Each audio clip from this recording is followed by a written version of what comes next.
Okay, good morning, everyone. We have 10 o'clock on our phone/computer here, so we're going to go ahead and get started. We want to welcome you to the webinar today. We're pretty excited to be offering this webinar. It's not usual that we offer ones custom to specific groups, but we felt like this was a good opportunity with the municipality group that we met last week at the conference, and then our other contacts. So welcome to everybody who is here. Today it's going to be myself, Jennifer McGillis, and then Sarah Snable presenting. We both have different things to bring to the table and thought it would be a good way to address both sides of the coin here. So we're going to both be presenting. I'm going to start, and then Sarah will take over partway through. So some of you have worked with us before at PROergonomics, and our mission statement is to provide our clients with professional, proactive, and productive solutions to all your ergonomic challenges, whatever that may be. Today, we're going to focus specifically on job demands assessments, or you could also think of it as a physical demands assessment or a cognitive demands assessment, because really it's all just one put together. And we're going to focus on those challenges, specifically the challenges of dealing with multi-incumbent jobs. When you have a whole bunch of different tasks under one person's job description, how do you accurately capture all of those tasks as part of the process? So we're going to talk about how we can help you do that today. Again, some of you have worked with us before, but if you haven't, we are a full-service consulting firm, so we do offer all forms of ergonomic assessments. So obviously, JDAs are a key component of that, but we also do return-to-work assessments, which are connected to those JDAs, and then obviously we do work in the office environment as well as doing risk assessments outside of the office environment. So with some of your road crew staff, Sarah did a pretty extensive project on reviewing driving ergonomics with a roads crew, so looking at their vehicles, where there were opportunities for change, what to look for in a purchasing standard. All of those kinds of things come out of that ergonomic risk assessment. And then we also do training, which you're here with us today. We also do on-site training for your joint health and safety committees, or any office training for your office staff, followed by assessments. We can really customize that to work for you. So like I said, today we're really going to focus on PDAs, CDAs, and basically a JDA is the combination of the two. And we're going to spend a little time outlining the uses of the PDAs, what they're intended for, and then we're going to talk about the top 10 features sort of briefly in a quick slide. And then we're really going to spend the rest of our time talking about how to address those multi-incumbent jobs through looking at the different elements in the process on how to address those. So that's really going to be how we sort of work our day. So let's get started talking about those job demands assessments. First of all, what is a PDA? It could also be a CDA, what is a PDA? A PDA describes the essential duties of the task. Really, the PDA focuses on the physical demands. So this is going to document things like strength, so lifting, lowering, carrying, pushing, pulling. It's going to look at postural demands, so how much time do they spend bending forwards, to what angle do they bend forwards, do they hold it for long periods of time. It's going to look at mobility, so walking, perhaps crawling potentially. If you have anybody who does maintenance on your vehicles, they may lay down, go underneath the vehicles. So we try to address all of those or document all of those in a PDA. And then we also include some basic elements of sensory things, environmental hazards that are present, like do they need hearing protection, for example, and then also any tools and equipment that they are required to use.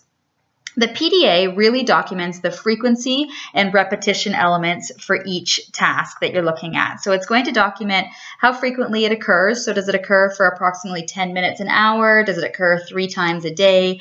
That kind of thing. And then it also is going to link that back to those NIOSH frequencies. So in looking at your rare, occasional, frequent, constant usage. And so it kind of gives you both sides. Which frequency does that fall under, and what is a better description of that? Because when you look at that 6 to 33%, for example, talking about occasional frequency, you're looking at 6. There's a big difference between 6 and 33%, right? You could accommodate out a job or a task that potentially occurs 6% of the time, but it's much more difficult to accommodate out something that occurs 33% of the time. So that range is we believe it's too large. And so we include the range, and then we break it down further by giving you more specifics about the actual repetition, how frequently it occurs. So the other side of the JDA is the CDA, and this is becoming more and more frequent. We're getting a lot of requests for cognitive demands assessments. This is both in combination with physical demands assessments, as well as we've had some requests to do these independently. So somebody already has a physical demands assessment in place, and they need to add the cognitive piece. They have somebody coming back on return to work, for example, and they have some specific cognitive demands. So basically the CDA does the same thing as the JDA, or as the PDA, excuse me, but it identifies and talks about the cognitive demands. So these include things like memory, what kind of memory recall do you need to have, what types of communication, how frequently does that occur, how complex is it in single language, is it in multi-language, who are you communicating with, are you providing instructions, or are you giving detailed analysis of something. So it talks about communication, also talks about attention to detail, so how detail oriented is the task that they're completing. May talk about collaborative work. Do they have to be able to work with others? And then obviously talks about reading, writing, computer literacy, and many more things, right? The cognitive demands assessment is an interesting piece because it is or can be highly customized, right? It can be very specific to the actual tasks that are being completed. So you can take this and then you can start to modify it to the jobs that you are addressing. So for example, you may have someone who is drives a bus, right? They're going to have some unique challenges because of the frequency of the driving, the amount of stimuli that comes at them, what happens in case of emergency. They may need something different in their CDA than perhaps your roads crew does. So we would potentially add or delete different categories to customize it a little bit to the specific job. So typically the CDA documents the complexity and the intensity. So it may look at how frequently things happen in terms of intensity. So it may say, okay, this occurs pretty much constantly, so the intensity is quite high. But it may also, or should also address the complexity. So something that occurs, think about basic math skills are part of your cognitive demands assessments. Do they perform basic math skills? Well, if they perform it constantly, but they're only doing some very simple addition and subtraction, then that might be scored. We need to score that or count that appropriately, right? It's not the same as someone who does complex math skills and does it frequently or constantly, right? So we need to make sure that we're addressing the complexity of the skill as well as the frequency or the intensity of how often it happens. So like I've already alluded to, the PDA and the CDA really combine to create a job demands assessment. So this is really just putting those two pieces together into one document. And like I said, we're getting more and more requests for this. It seems to be the direction that folks are going, mostly because we have a lot more mental health issues in the workplace. We have a lot more cognitive restrictions when someone is trying to return to work after an injury or an accident. So we need to be able to address all of those in your full return to work process. So no longer, or less and less frequently, the physical demands assessment is no longer sufficient for the return to work process. We need to also be able to tackle the cognitive piece of folks' jobs. So we try and address that by combining those two under the JDA heading.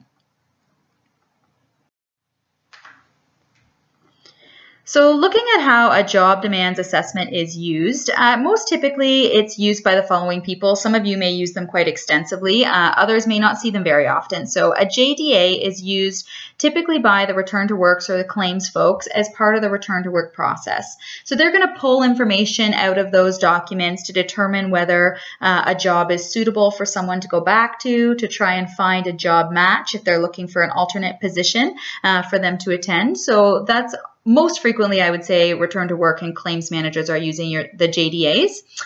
Your health and safety officers, again, some of you folks may fall in this category. They're going to use the JDAs probably for different reasons. Your JDA can be used to identify opportunities for change in your jobs, right? You may look at a job and realize that there's a significant amount of lifting and it's all quite heavy, and then you use that information from the PDA and look at opportunities to reduce that in that job to make it a little bit easier. So you can actually pull some hazards from these physical demands assessments and cognitive demands assessments, and then potentially make change in the job to improve it and ultimately make your employees safer.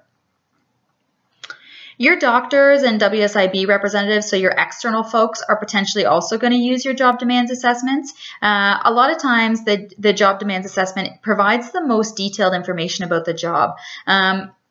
You might think that your job description actually provides a lot of detail, and it will in terms of the basic description of day-to-day what these employees do, but it doesn't necessarily provide the detail the doctor would need. It doesn't tell them how much lifting there is. It doesn't tell them what postures they're in. It doesn't tell them how much bending is involved. It doesn't give them that kind of detail, which they may need to determine whether it's a suitable, or help to determine whether there's a suitable accommodation possible here. So providing the doctor and the WSIB reps with more detail sometimes helps with the return to work process, because if they better understand the job, then they can ultimately help you determine whether it's a good match for their patient and or their client in the WSIB's case. In the HR may use it, as well as your joint health and safety or ergonomics teams, depending on whether you have those or not. HR may use it as part of the return to work process as well. They may also use it to determine essential duties of a job, start to look at what is required, go back and reviewing those job descriptions, making sure that the job description accurately matches, that at least the physical and the cognitive pieces actually match what has been documented in the JDA. So they may be using that for job descriptions. And then your ergonomics team would use it potentially very similarly to the health and safety officers, looking at opportunities for change and improvement, where are the hazards in the job, and what can they do about them essentially. So in terms of using your JDAs more effectively, there's kind of three different approaches here. You can use your JDAs retroactively. So in this case, we'd be using them mostly for claims management and accommodations. You might be using it for physiotherapy, doctors, sending it to a doctor. That's all retroactive, right? You're doing all of that after the employee gets injured, and you're using it as part of the return to work process. So that's one way that we can use our JDAs, but we could probably be a little bit more proactive about this. So some proactive options to using your JDAs would be potentially looking at using it as a screening tool for hiring. So that would go back to your HR's role. They would probably be reviewing this and looking at opportunities or looking at the essential duties of the job, helping to figure out what the requirements are and using that as a screening tool.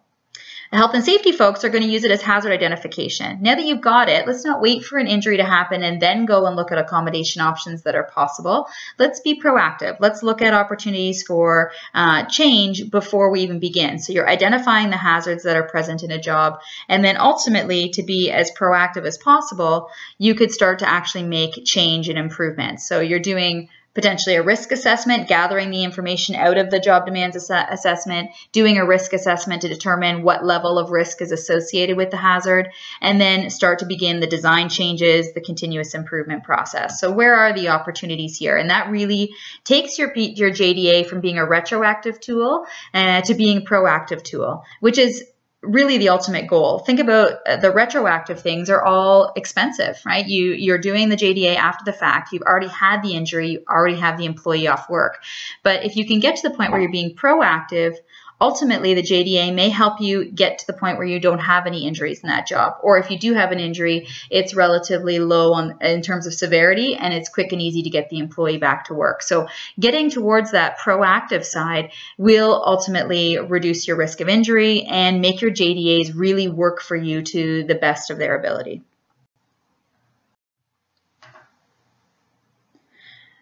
Okay, so highlighting the purpose of a job demands assessment. I think I've touched on some of these already, but in terms of accommodation, most of us use our JDAs for accommodation. You're looking at AODA compliance, you're looking at where are there opportunities for change here and starting to make those changes, starting to figure out how you can improve the job to make it more compliant or accessible to multiple groups of people.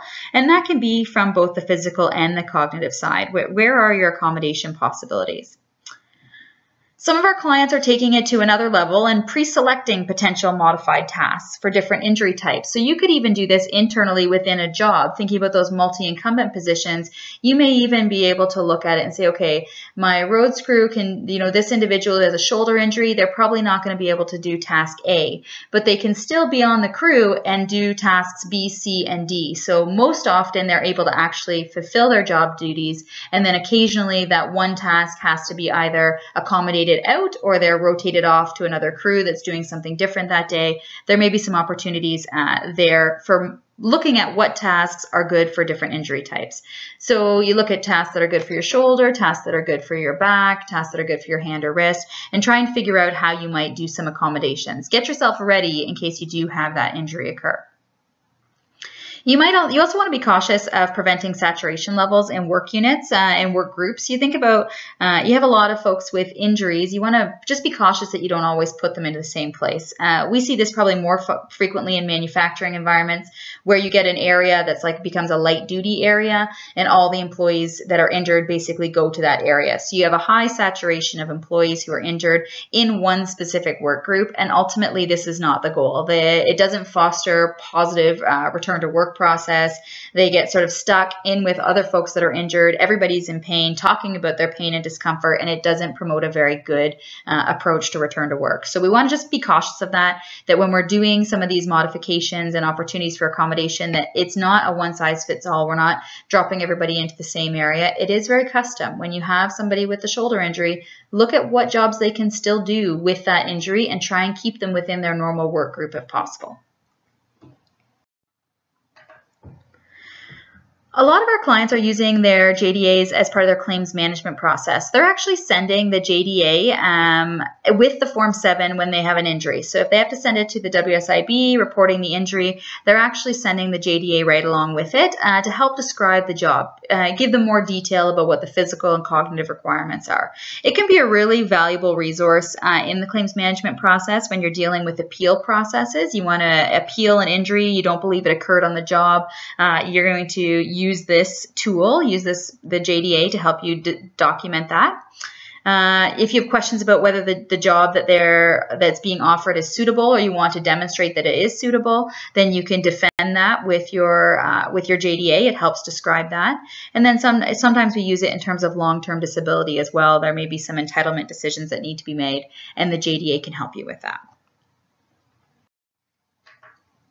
In terms of job matching, we're going to use this document to compare the employee's abilities. So they're going to get that functional abilities form back from their doctor, and then we're going to use that information to determine whether they can do the physical and or cognitive demands of the job. So this basically determines if return to work at that position is possible, and if so, what are the opportunities for accommodation? Can I accommodate this individual back into that job by providing them with additional tool or some other device or assistance of some kind that allows them to go back to that pre-injury position. So ultimately, we can use it for job matching as well. So before I turn this over to Sarah, I want to talk briefly about what makes a good JDA. Some of you do not have them at all or have gotten them from different municipalities in the past, and that's fine. Some of you do have them, and we just want to highlight what are good and bad elements of a JDA. What do you want to include in this document? So first of all, I think it's important that we have a quality summary page. You can sort of see I've given you sort of four pages from our JDA. So looking at the very top page on the left, the physical demands analysis, there's a section in there that is specifically for the essential duties. And this is a valuable tool, especially when you may be sharing this with HR who are looking at using it as a hiring tool. You need the essential duties. Part of Sarah's project that she's going to talk about today is that they've actually developed or used the essential duties sections of the PDAs and expanded on that a little bit further even, and have really used that as part of the AODA process. So I'll let her talk about that a little bit more when it gets to her project here. But that essentials duties piece is really important for your HR folks, and it also can be incredibly important for the folks who are doing a return to work and accommodation. Yes, these duties are essential, but sometimes we can accommodate them, employees back into the job by making accommodations to the essential duties. One of the things we need to know is how frequently does this task happen, or does this duty happen? Sometimes it occurs as frequently for some of your jobs as once a month or once every 6 months. And so although yes, the task is essential, it can probably be accommodated in some way, shape, or form due to its lack of frequency. So the essential duties page, in particular for multi-incumbent jobs where you have so many different roles, will be a very important part of your PDA and JDA and CDA. It may actually be much longer than the ones you see here because there will be so many tasks that you want to document in there. Here at PROergonomics, we all believe that pictures are super important to this process. Pictures really do speak 1,000 words, and so the more pictures you include of the jobs and the tasks, the better the reader will understand it. You have to remember that this isn't always an internal document, right? It is things that are sent to doctors, to WSIB, to other key stakeholders who may not be really familiar with the job, right? For example, I have a vague understanding of what an arborist does, and I've seen a couple arborists in process, or I've seen bits and pieces of their job, but until I actually watched their job and really went through the different pieces and had someone talk me through it, I couldn't have told you all the things that they did, right? I didn't have a full picture. So people may have a vague understanding of these jobs because they're going to see your employees out on the road. They're going to see your employees at the arenas or at the pool. They have some concept of what these employees do, but without the pictures, they may not get a really full grasp of all the elements of that job. So we believe that pictures are incredibly important. And again, this section may be a little bit bigger for you because you find that there are multiple tasks that you want to document in terms of your pictures. So you may have 10 or 12 pictures instead of just 3 or 4 to really capture a good snapshot of what the job requires. I already mentioned earlier, talking about the CDA, that we can customize this document, right? There's a pros and cons to this. You want the documents to be fairly consistent across the board. So anybody internally who picks one up should know that it's a JDA fairly quickly, should be, if they've had any training of any kind on how to read them, they should be able to review those documents and actually sort of understand what they're looking at and how it works. So there should be consistency to allow them to do that, but it can be customized beyond that. So I mentioned in the cognitive demands component, we should customize that section, right? There are going to be standards that are in every one, but if you think there are some very unique cognitive demands to a job, you should document those separately. Pull them out and put them in a separate category so that they are properly captured, right? We want to make sure that this document really works for you, and it only does that if you capture all of the different pieces of the job. The layout of the JDA is important as well. You want to make sure that you can think about who's your end user is, right? Your JDA, you want it to be as short and sweet as possible, right? Succinct is important. So at the same time as I'm telling you to customize it and make it longer, I'm telling you to keep it short. And ultimately, it's about your end user, right? You want the end user, which sometimes is a WSIB person, sometimes is a doctor, sometimes is folks who have no experience in your industry and maybe have never even looked at a PDA before or a JDA. You need to make sure that it's short enough that they can easily pull out the information that they want or they need, as can you. If you have somebody who comes back with a return to work functional abilities form and says they can't lift more than 50 pounds, you want to easily be able to find that information. You should have very clear sections, and it should be very clearly labeled that this is the lifting section. Flip to that, skim across, note this job isn't good, this job isn't good. Oh, here's one that has lifting less than 20 pounds or whatever value I gave, right? So you want to make sure that your layout allows you to easily pull that information out, and it should be as succinct as possible. Your JDA also needs to have good detailed information. We see a lot of JDAs out there in our travels that are checkbox based. So they will say that lifting is required, yes or no, and then they'll say they use the NIOSH frequencies. So is it rare? Is it occasional? Is it frequent? Is it constant? And they just check a box. Well, I already said earlier that there's a big difference between 6% and 33%. There's a big difference between 34% and 66%, which is the next category. So I want to know if it's a 6% or a 33%. I want to know if it's a 34 or a 66 or if it's somewhere in between, because that will really help me with the accommodation piece. So we believe it's important that your data has multiple levels. So it should have the frequencies. It needs to align with the NIOSH guidelines because you do need that in there.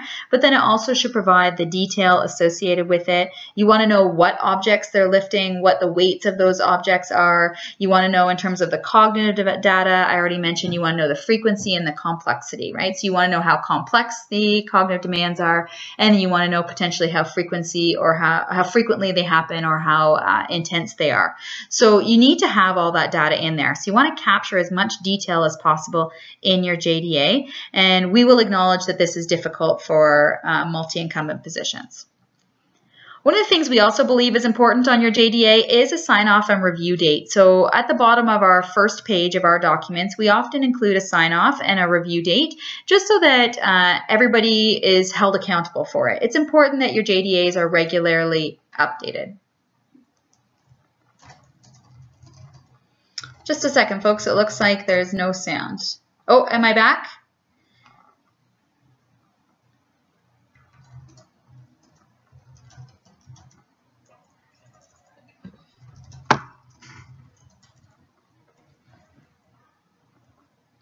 Okay, it sounds like I'm back, so that's good. I'm going to continue on with the webinar. If it cuts out again, please let me know. We are storming here, so it's possible we just are getting ready to lose some power or some cell service.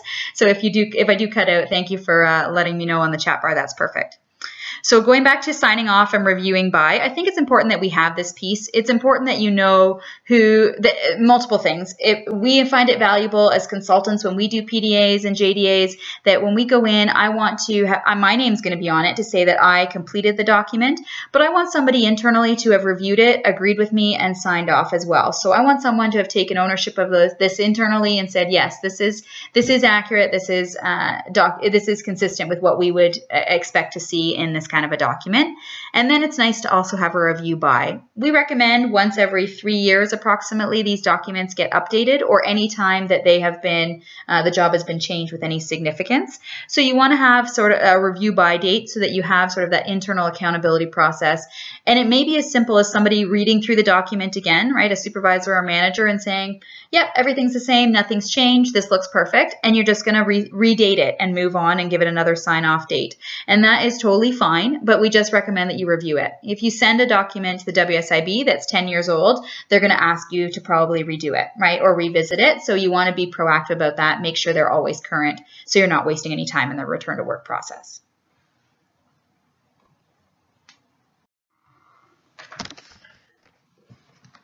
All right, it's Sarah here now. I'm going to talk a bit more in specific about multi-incumbent jobs and how we can actually take this information in, what makes a good JDA and all the elements that we want to have in it, and then how can we actually apply that to your workplace. So how can you do a PDA or a JDA in your workplace? And we really want to focus on tackling those multi-incumbent jobs.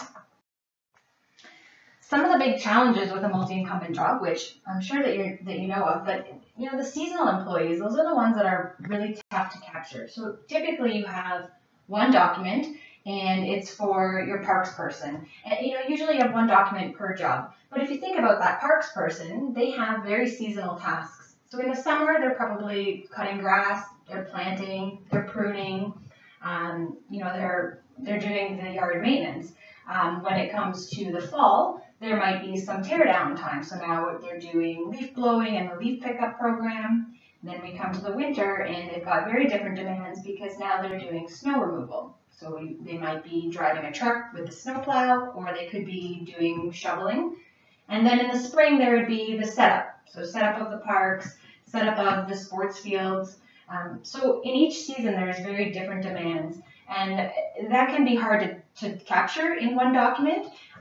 So some tips that we have then in terms of how to capture that is, you have a couple of options where you can either look at doing a more task-based PDA where you get a longer document, or even look at doing a separate document that highlights the tasks for the season. So you could have a parks person winter PDA and a parks person summer PDA, and that might help you to cover off some of those seasonal demands. Some of the other challenges that we get with these multi-incumbent jobs is that there's really varied tasks. If you think of the roads crews, for example, one day they might be patching holes in the road, and the next day they might be repairing signs. Those are very different demands. You've got, repairing the potholes, they're digging, they're lifting, they're using rakes, versus installing or repairing a sign where they're maybe up in the bucket or, working at heights.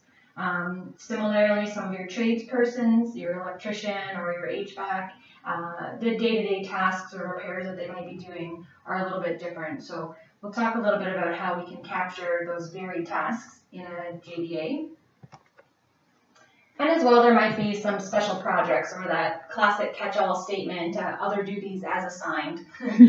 So how do you capture something that really only happens 1 or 2 times a year?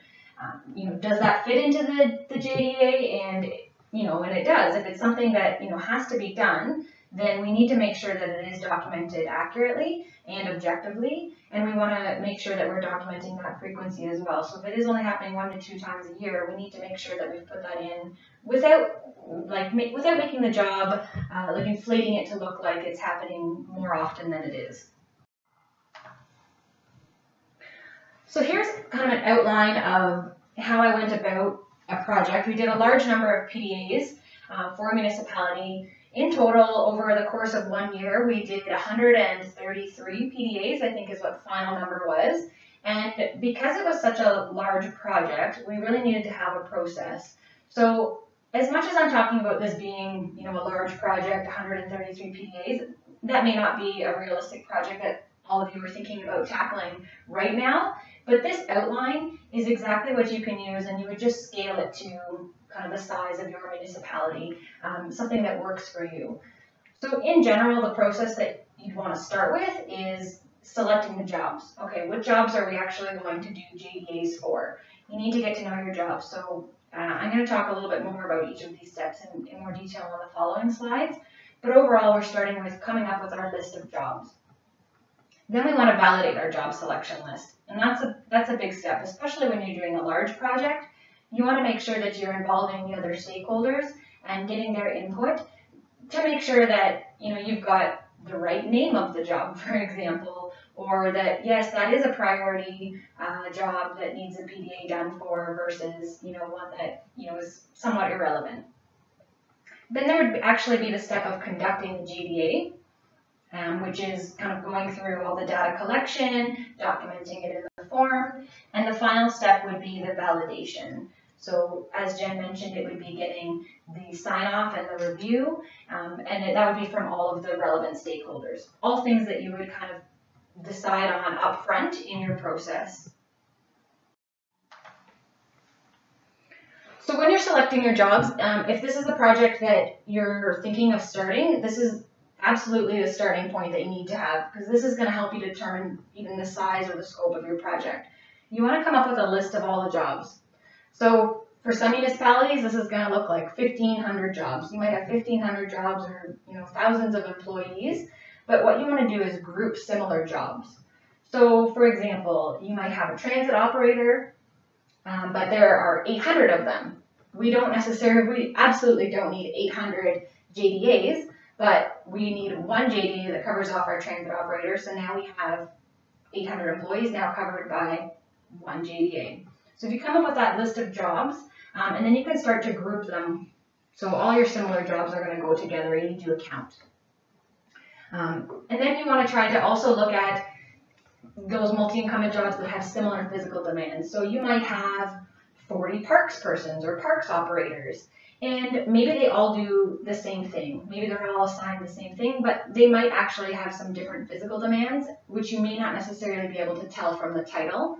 So at this point, we're just doing our information gathering. So we've got 40 parks persons, and what you do want to try to get down in this prioritization step is to identify, okay, well, in the municipality that I did this for, they had a parks person who did horticulture. And then they had a parks person crew who did turf cutting, so mostly just grass cutting.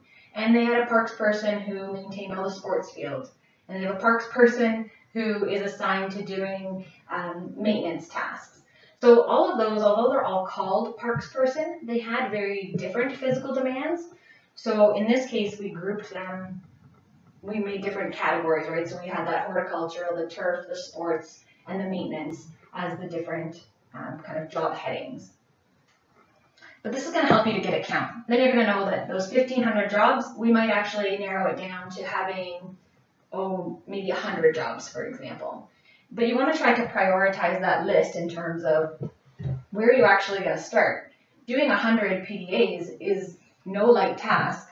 We did 133 in a year, but keep in mind that that was my full-time job. So every day I was doing PDAs for a year. I wasn't doing other ergonomic assessments. I wasn't bogged down with, getting calls on responding to this issue or not. I was completely dedicated to doing PDAs.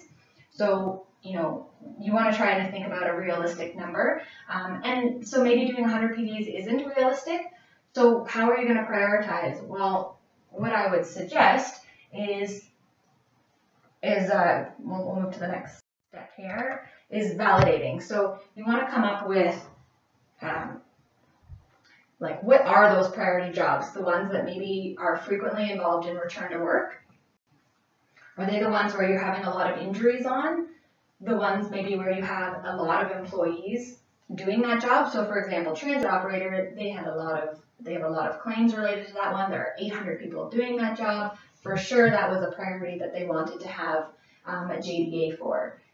I mean, statistically speaking, if you have several people, you have 40 people doing the same job, it's very likely that there could be an injury there, as opposed to doing, you know, a PDA for, I'll call it a one-off job. So there's one person who does the job as strategic advisor. The chances of them going off is statistically less than, you know, somebody in a job where there's 40 of them. So in that case, it makes sense to focus on doing JDAs for your multi-incumbent positions. Sometimes when you're trying to come up with that priority list, it can be hard to come up with that just on your own, and it's important to try to validate that list with stakeholders. So this was an element that I did with the project that I worked on. You know, I came up with a list. Originally, there was over 1,400 positions that we were looking at doing PDAs for, and we needed a place of where to start. So in that case, we went through and we picked all jobs that had more than 5 people doing the position. So that's how we classify our multi-incumbent positions and how we narrowed our list down. And that's where we got 130. And we figured that that was a good number to start with. So we had this number. We figured we were going to do 130 over the year. But then we had meetings with the relevant stakeholders. In this case, they had an employee health services group. There were HR, and there was the health and safety team. I realize that in all municipalities, you may not have this large of a group of stakeholders, but you're obviously going to pick, you know, who is the most relevant, who can provide you with that information.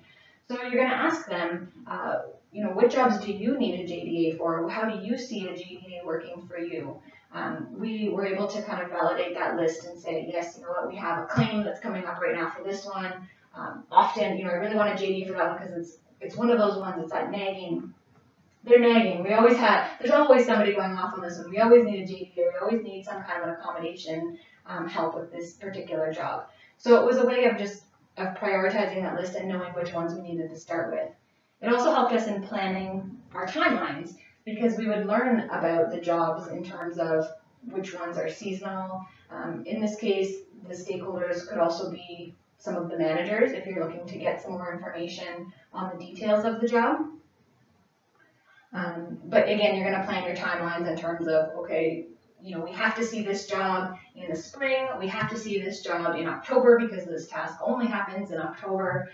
That's in particularly important with your, you know, your field workers, so things that happen in your parks and your arenas, for example. There might be times when they're setting up the ice or taking out the ice. You need to make sure that you're planning all those timelines, and going through that list with those key stakeholders is really going to help you. Also part of this validation step was a communication strategy.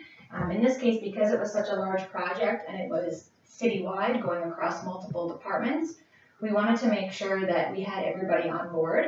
So we had a communication strategy that went out actually from HR. So we were trying to go top down and go to senior management, who would then pass, we'd kind of created a standard or templated communication email that would go down to all management.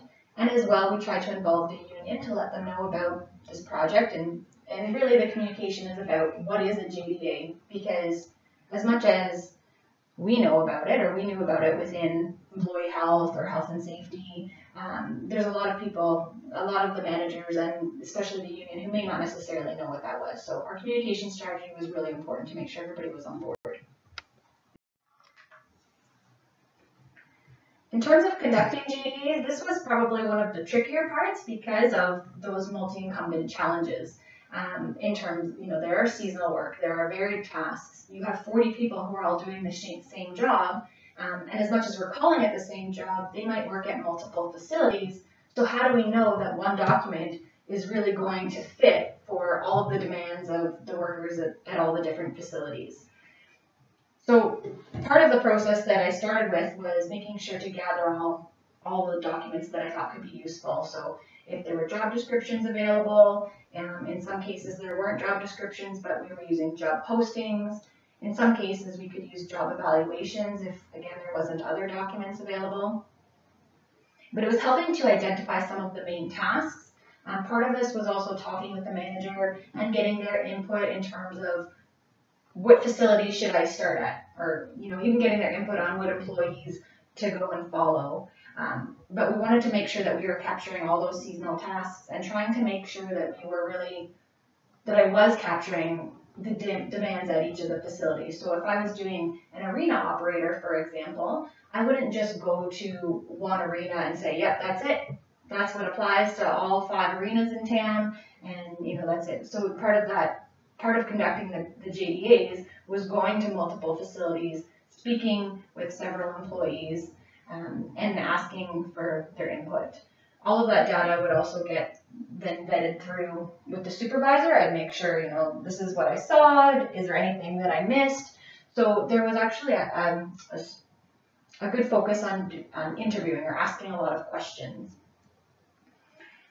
It also meant several visits. So it might have meant that, I'd been a parks person and I started in the spring, and it really took almost the full year to get a full parks person JDA completed because it was trying to focus on all of the seasonal tasks.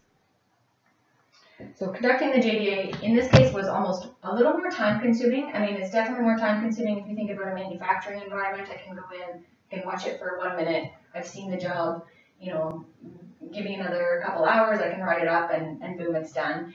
For multi-incumbent positions, the data collection portion is actually very important. You have to be a little bit more detail oriented and try to make sure that you are thinking about all of the tasks to get it all onto one form in an easy to read format.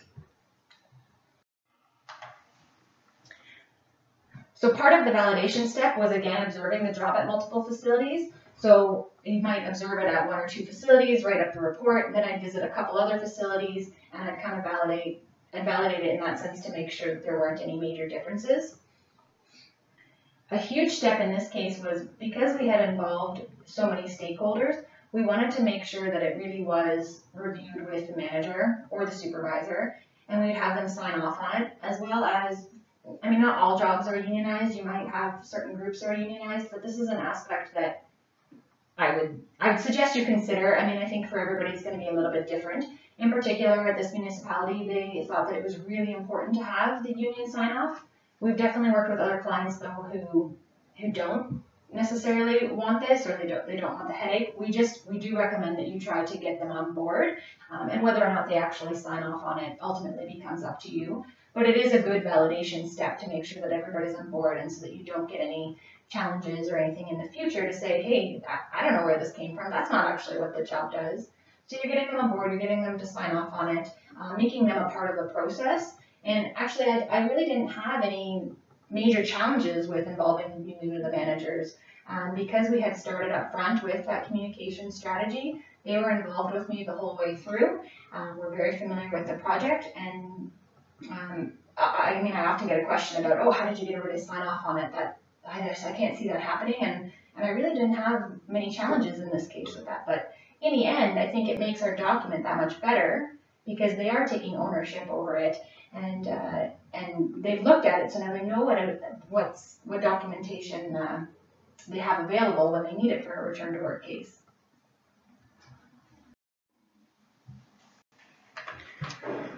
In terms of where you would start, I'm thinking that for each municipality it's going to be a little bit different in terms of your size, but that's kind of the general outline of something that I did in a relatively large municipality, and you would then kind of scale that down to something that's more relevant for yourself. If you have any questions, if you're looking to kind of pick my brain about what I did or where to start, by all means you can give us a call. We would love to talk in any more detail about the project. You can use the chat bar right now. I'll open the floor to questions. So that chat bar that's along the left side of your screen, thanks for using it earlier for the sound cutout, but you can use that now to post any questions that you might have. You do have the option where you can send to everyone, or you can send to just the presenters. Either way, we'll see it, and we'll try to get to everybody's questions. And again, we're happy to help in any way that we can in terms of, either helping you do some JDAs, or even if it's just about talking about where to start if you're not even sure where to start in this process.